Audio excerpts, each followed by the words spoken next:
അന്ന് ഞാൻ ഉച്ചയ്ക്ക് ഫുഡ് കഴിക്കാനായിട്ട് യൂളുമായിട്ട് പോയിക്കൊണ്ടിരിക്കുകയായിരുന്നു. യൂളുമായിട്ട് പോയി എവിടെ എത്തണില്ല.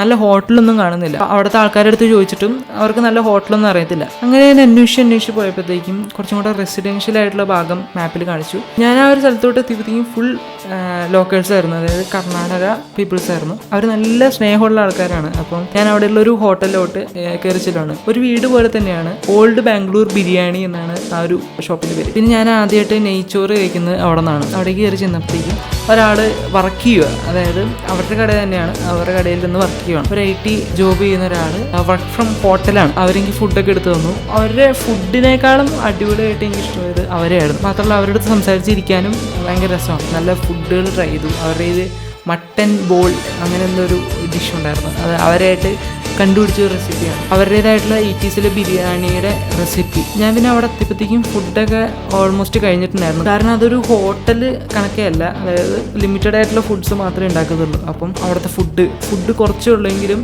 അടിപൊളിയാണ്. ഏറ്റവും അടിപൊളി ഫുഡ് ബാംഗ്ലൂരിൽ ട്രൈ ചെയ്യണം എന്നുള്ളവർ നേരെ പോകേണ്ടത് ഓൾഡ് ബാംഗ്ലൂരു ബിരിയാണി. അത് മാപ്പിലടിച്ചാൽ കിട്ടും. ആ ഒരു സ്ഥലത്തോട്ട് പോവുക, ഫുഡ് കഴിക്കുക.